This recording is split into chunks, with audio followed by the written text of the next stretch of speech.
ओम गंग गणपते नमः। आप सभी का मेरे चैनल पर बहुत बहुत स्वागत है।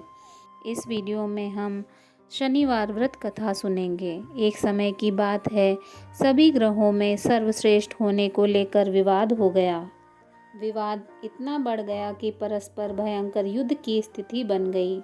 निर्णय के लिए सभी देवता देवराज इंद्र के पास पहुँचे और बोले, हे देवराज, आपको निर्णय करना होगा कि हम में से सबसे बड़ा कौन है।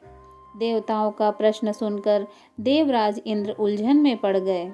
इंद्रदेव बोले, मैं इस प्रश्न का उत्तर देने में असमर्थ हूँ। अतः हम सभी पृथ्वीलोक में उज्जैनीय नगरी में राजा विक्रमादित्य के पास चलते हैं। देवराज इंद्र सहित सभी ग्रह उज्जैनी नगरी पहुँचे।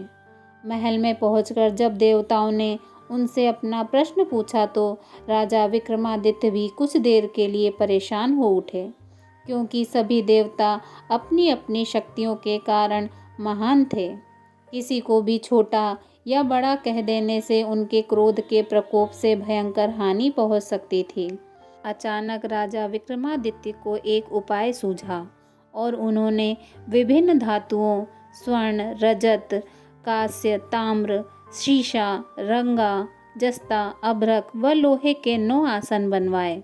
धातुओं के गुणों के अनुसार सभी आसनों को एक दूसरे के पीछे रखवाकर देवताओं को अपने अपने सिंहासन पर बैठने को कहा। देवताओं के बैठने के बाद राजा विक्रमादित्य ने कहा, आपका निर्णय तो स्वयं हो गया। जो सबसे पहले सिंहासन पर विराजमान है वही सबसे बड़ा है। राजा विक्रमादित्य के निर्णय को सुनकर शनि देवता ने सबसे पीछे आसन पर बैठने के कारण अपने को छोटा जानकर क्रोधित होकर कहा, राजा विक्रमादित्य, तुमने मुझे सबसे पीछे बैठाकर मेरा अपमान किया है। तुम मेरी शक्तियों से परिचित नहीं हो। मैं तुम्हारा सर्वनाश कर दूंगा।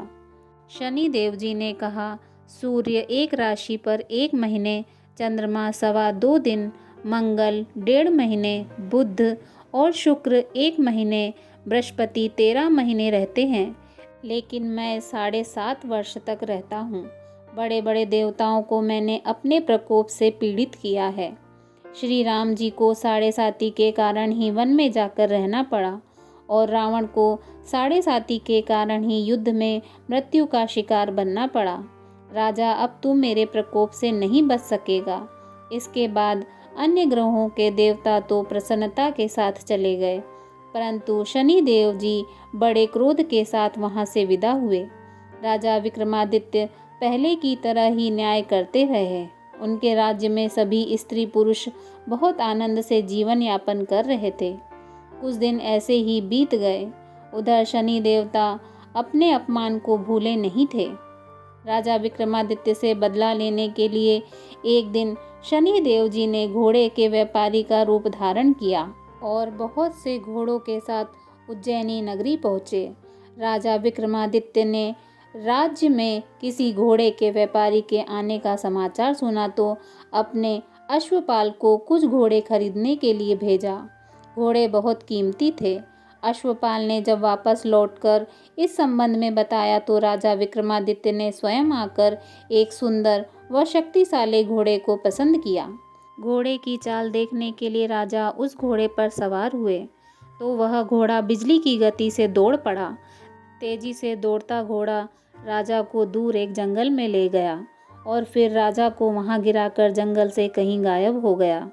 राजा अपने नगर को लौटने के लिए भटकने लगे, लेकिन उन्हें लौटने का कोई रास्ता नहीं मिला। राजा को भूख प्यास लग आई। बहुत घूमने पर उन्हें एक चरवाहा मिला। राजा ने उससे पानी मांगा। पानी पीकर राजा ने उस चरवाहे को अपनी अंगूठी दे दी। फिर उससे रास्ता पूछकर वह जंगल से निकलकर पास के नगर में पहुँचे। राजा ने एक सेठ की दुकान पर बैठकर कुछ देर आराम किया। उस सेठ ने राजा से बातचीत की तो राजा ने उसे बताया कि मैं उज्जैनी नगरी से आया हूँ। राजा के कुछ देर दुकान में बैठने से सेठ जी की बहुत बिक्री हुई। सेठ ने राजा को बहुत भाग्यवान समझा और खुश होकर उन्हें अपने घर भोजन के लिए ले गए। सेठ के घर में सोने का एक हार खूंटी पर लटका हुआ था। राजा को उस कमरे में छोड़कर सेठ कुछ देर के लिए बाहर गए। तभी एक आश्चर्यजनक घटना घटी। राजा के देखते देखते सोने के उस हार को खूंटी निगल गई। सेठ ने कमरे में लौटकर हार को गायब देखा तो चोरी का संदेह राजा पर किया, क्योंकि उस कमरे में राजा ही अकेले बैठे हुए थे। सेठ ने अपने नौकर से कहा कि इस परदेसी को रस्सियों से बांधकर नगर के राजा के पास ले चलो। राजा ने विक्रमादित्य से हार के बारे में पूछा तो उन्होंने बताया कि उनके देखते ही देखते खूंटी ने हार निगल लिया था। इस पर राजा ने क्रोधित होकर चोरी करने के अपराध में विक्रमादित्य के हाथ पांव काटने का आदेश दे दिया। राजा विक्रमादित्य के हाथ पांव काटकर उन्हें नगर की सड़क पर छोड़ दिया गया। कुछ दिन बाद एक तेली उन्हें उठाकर अपने घर ले गया और उन्हें अपने कोलू पर बैठा दिया। राजा आवाज़ देकर बेलों को हाँकता रहता। इस तरह तेली का बेल चलता रहता और राजा को भोजन मिलता रहता। शनि देव जी के प्रकोप की 7.5 पूरी होने पर वर्षा ऋतु प्रारंभ हुई। राजा विक्रमादित्य एक रात मेघ मल्हार गा रहे थे कि तभी नगर के राजा की लड़की राजकुमारी मोहिनी रथ पर सवार उस तेली के घर के पास से गुजरी। उसने मेघ मल्हार सुना तो उसे बहुत अच्छा लगा और दासी को भेजकर गाने वाले को बुलाने के लिए कहा। दासी ने लौटकर राजकुमारी को अपंग राजा के बारे में सब कुछ बता दिया। राजकुमारी उनके मेघ मल्हार से बहुत मोहित हुई, अतः उसने सब कुछ जानकर भी राजा से विवाह करने का निश्चय कर लिया। राजकुमारी ने अपने माता पिता से जब यह बात कही तो वे हैरान रह गए। रानी ने मोहिनी को समझाया, बेटी, तेरे भाग्य में तो किसी राजा की रानी होना लिखा है, फिर तू उस अपंग से विवाह करके अपने पांव पर कुल्हाड़ी क्यों मार रही है। राजकुमारी ने अपनी जिद नहीं छोड़ी। अपनी जिद पूरी कराने के लिए उसने भोजन करना छोड़ दिया और प्राण त्याग देने का निश्चय कर लिया। आखिर राजा रानी को विवश होकर अपंग राजा विक्रमादित्य से राजकुमारी का विवाह करना पड़ा। विवाह के बाद राजा विक्रमादित्य और राजकुमारी तेली के घर में रहने लगे।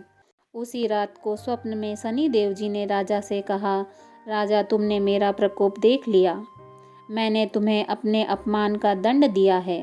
राजा ने शनि देव जी से क्षमा करने को कहा और प्रार्थना की, हे शनि देव जी, आपने जितना दुख मुझे दिया है अन्य किसी को न देना। शनि देव जी ने कुछ सोचकर कहा, राजा, मैं तुम्हारी प्रार्थना स्वीकार करता हूँ। जो कोई स्त्री पुरुष मेरी पूजा करेगा, शनिवार को व्रत करके मेरी व्रत कथा सुनेगा, उस पर मेरी अनुकंपा बनी रहेगी। प्रातःकाल राजा विक्रमादित्य की नींद खुली तो अपने हाथ पांव देखकर राजा को बहुत खुशी हुई। उन्होंने मन ही मन शनि देव जी को प्रणाम किया। राजकुमारी भी राजा के हाथ पांव सही सलामत देखकर आश्चर्य में डूब गई। तब राजा विक्रमादित्य ने अपना परिचय देते हुए शनि देव जी के प्रकोप की सारी कहानी सुनाई। सेठ को जब इस बात का पता चला तो दौड़ता हुआ तेली के घर पहुंचा और राजा के चरणों में गिरकर क्षमा मांगने लगा। राजा ने उसे क्षमा कर दिया, क्योंकि यह सब तो शनि देव जी के प्रकोप के कारण हुआ था। सेठ राजा को अपने घर ले गया और उन्हें भोजन कराया। भोजन करते समय वहाँ एक आश्चर्यजनक घटना घटी। सबके देखते देखते उस खूंटी ने हार उगल दिया। सेठ जी ने अपनी बेटी का विवाह भी राजा के साथ कर दिया और बहुत से स्वर्ण आभूषण देकर, धन आदि देकर राजा को विदा किया। राजा विक्रमादित्य राजकुमारी मोहिनी और सेठ की बेटी के साथ उज्जैनी नगरी पहुँचे तो नगरवासियों ने हर्ष के साथ उनका स्वागत किया। अगले दिन राजा विक्रमादित्य ने पूरे राज्य में घोषणा कराई कि शनि देव जी सब देवों में सर्वश्रेष्ठ हैं। प्रत्येक स्त्री पुरुष शनिवार को उनका व्रत करें और व्रत कथा अवश्य सुनें।